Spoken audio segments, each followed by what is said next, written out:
right, man. That was a great performance from you. Just when the decision is being read, how did you feel about it? Did you feel you did enough to get the win there? I definitely, felt like I did enough. Slightly shocked, but I felt like I kept my composure. Went inside his world and definitely survived it, and I'm glad to come out with a W. Yeah, in the third round in particular, when it's kind of coming down to the wire, and then he just spends so much of that time on your back with the body triangle. Like, what's going through your mind there? Because he's not really doing any damage, but he's holding you in a position, and it's like it's just burning clock more or less. Do you worry that that's kind of going to turn the tide? For me, I knew that it might play a part in the judge's favor. I tried to stay as calm as I could. At one point, I really tried to. I was like screaming a little bit, but he was so strong. When I figured out that wasn't working, I just went back, just so relax, hoping the referee was standing up. The referee was just looking at me like, okay. So I was like, all right, well, I'm just going to chill here and try to hit as much as I could. But I was in danger, but the main thing was just to stay poised. Seeing Miles win earlier on the card as your new teammate, did that help you going into your fight? Yeah, we saw Miles fight. I literally got here when he was performing, and I trained with him. I saw all the hard work he went through, and he did unbelievably. He weathered the storm. He went out there, and Miles quiet, and to see him go out there and took out a guy in his country, and I know everyone was cheering for that guy, and I've met that guy before. He's, it's the fight world is cool, but I'm proud of him, man. He's a stud. He sacrificed so much to be here, so it set the pace for me, and I was like, okay, I definitely can't mess up now. So. You've had a lot of wins in the UFC. Where does this one rank, just with the performance and everything that you got to display in this fight? For me personally, I felt like I just got over a little hump. I knew he was definitely probably the best in the league with his ground skills, and for me to survive that, I'm sure a lot of the other guys who I don't think have a better ground game than him ahead of me, he's like, all right, well, now I have to fight Uriah in his world, and that's already a dangerous path. So I slightly felt like I wasn't the best, but I'm my worst critic, and for me, that's a good thing to tell me I need to work on those holes to improve, to get better, to make sure that doesn't happen. You mentioned the strength and conditioning program at Fortis. You kind of fell in love with it when you went over there. How key was that tonight when you fought a fight like that? Oh, it was money. I can't tell you how many times we put ourselves in that uncomfortable Houdini position. Back position, let them get our backs, side control, takedowns, just get up over and over and over. So working with Fortis MMA with all the guys, Ryan Spann, who's a 205er, that guy is strong. And for me to feel strong, lighter than him, definitely helped. Of course, with Mike Scatia, who's a strength and conditioning program, man, we worked so hard with the combination of those two. I literally felt I was at my elite self. So I'm grateful for that. You mentioned coming in, the Adesanya fight being one that you'd love if Whittaker gets hurt. After a war like that, you still feel like that's something you'd be ready for?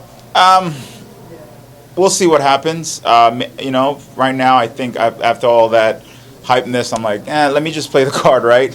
Definitely want to go at Brunson. I feel like he's perfect for me right now to beat up, and he's ahead of me.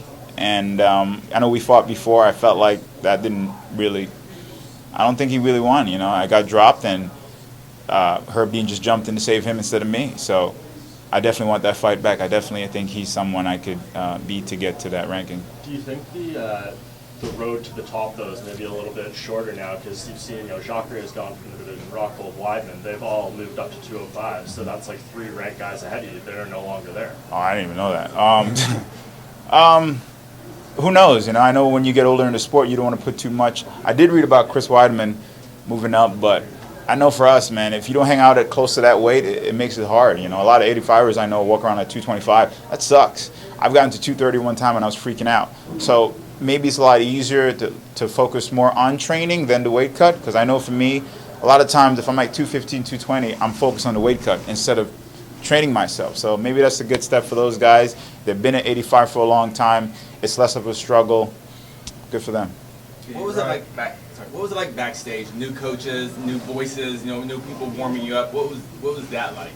I'm a student, so I'm always gonna learn to listen, and it was a different type of rhythm. And of course, me being at Fortis MMA for a while, he helped me understand. He yells at me every time I do silly stuff. Literally, if I'm here, that's a problem. So I like that.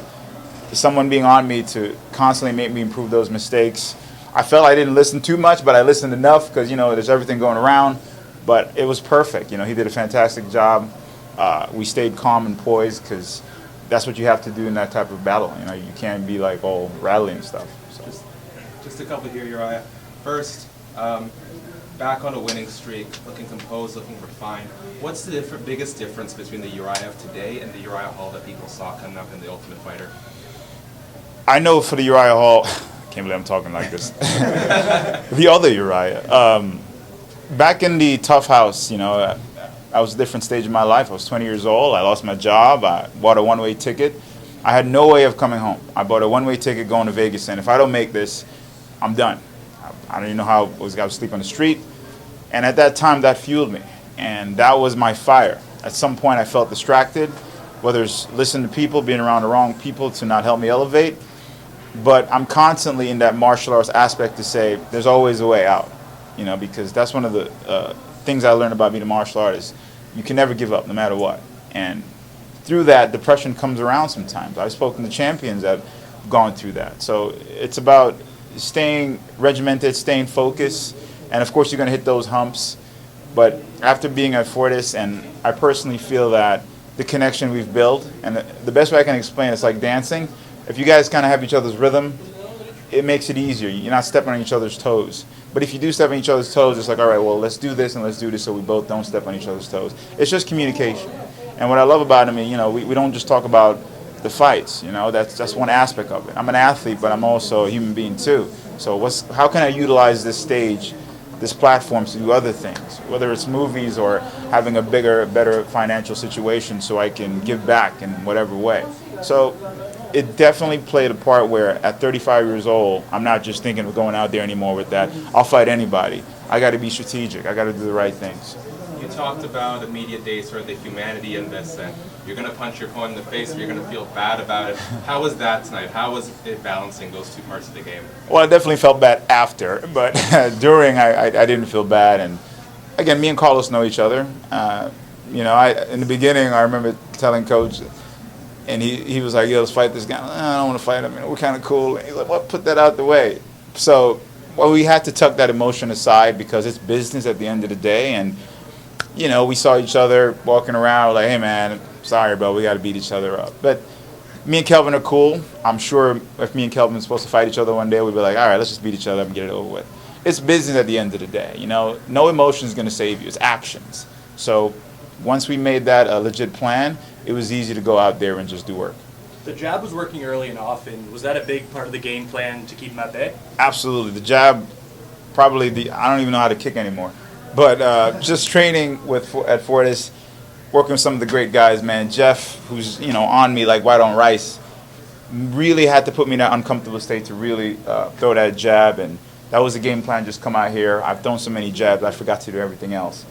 But it was just sticking to the game plan, and, you know, even if we fall off a little bit, go over a hump, we get right back on it. And that's just being disciplined.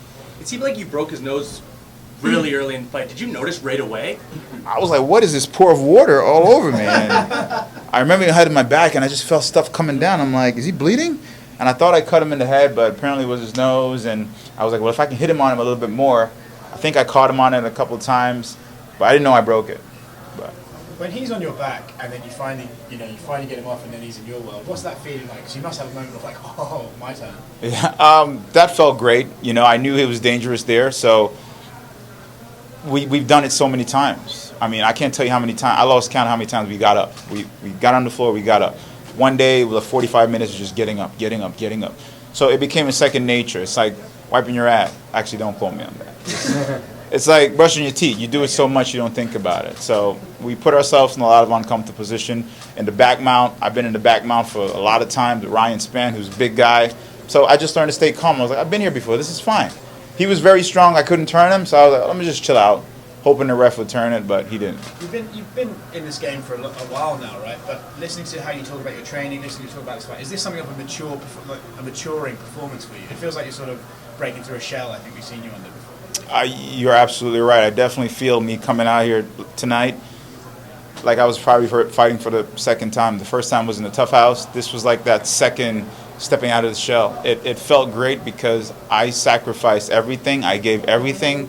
In the training camp, I was thinking, was there something I could have done more? So for me to let it go in there and having a great support system, I was very proud of myself.